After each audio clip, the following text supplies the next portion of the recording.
కూర తయారు చేస్తున్నాను. కందిగింజల కూర తయారు చేస్తున్నానండి. వాటికి కావాల్సిన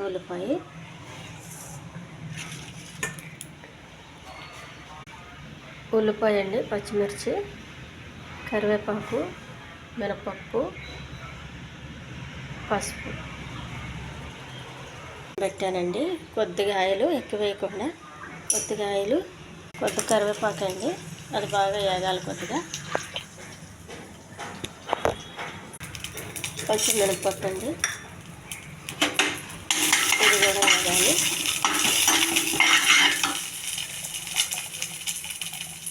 కొద్దిగా ఉల్లిపాయ, ఇది బాగా వేసుకోవాలి. ఉల్లిపాయ బాగా వేగిందండి. కొద్దిగా అల్లం వెల్లుల్లి పేస్ట్, ఆపై వెంటనే పచ్చిమిర్చి. ఉల్లిపాయ వేగిందండి, కందిగింజలు వేసేయాలి. దీన్ని కూడా కొద్దిగా బాగా వేగించుకోవాలి. కొంచెం ఉప్పు అండి, కొద్దిగా పసుపు. కారం వేయకండి, ఎందుకంటే పచ్చిమిర్చి వేసాము. కొద్దిగా అల్లం వెల్లుల్లి పేస్ట్ వేసాను కాబట్టి కారం వేయద్దు. ఈ ఛానల్ నచ్చితే సబ్స్క్రైబ్ చేయండి, షేర్ చేయండి, లైక్ చేయండి. కొద్దిగా వాటర్ అండి, గ్రేవీ కోసం కొంచెం వాటర్ వేస్తాను, చిన్న గ్లాసు. కొద్దిగా కొబ్బరి పొడి అండి, టేస్ట్ కోసం.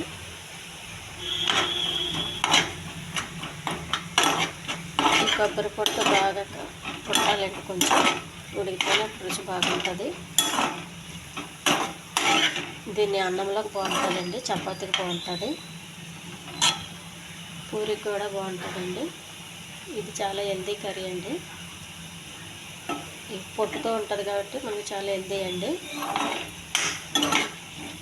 మన కందిపప్పు అయితే మొత్తం పొట్టు తీసేసి ఉంటుంది కాబట్టి ఇది చాలా మంచిదండి హెల్త్కి. అయితే కూర రెడీ అయిందండి,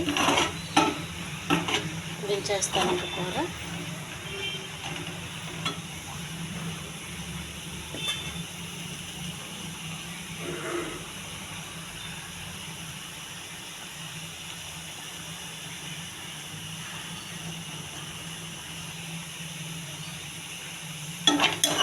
కొద్దిగా పల్లీల పొడి కూడా వేసుకోవచ్చండి మనకి ఇష్టమైతే.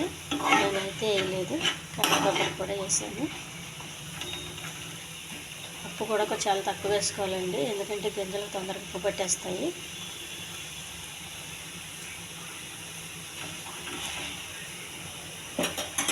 స్టవ్ ఆపుతున్నానండి, కూర రెడీ అయిపోయింది.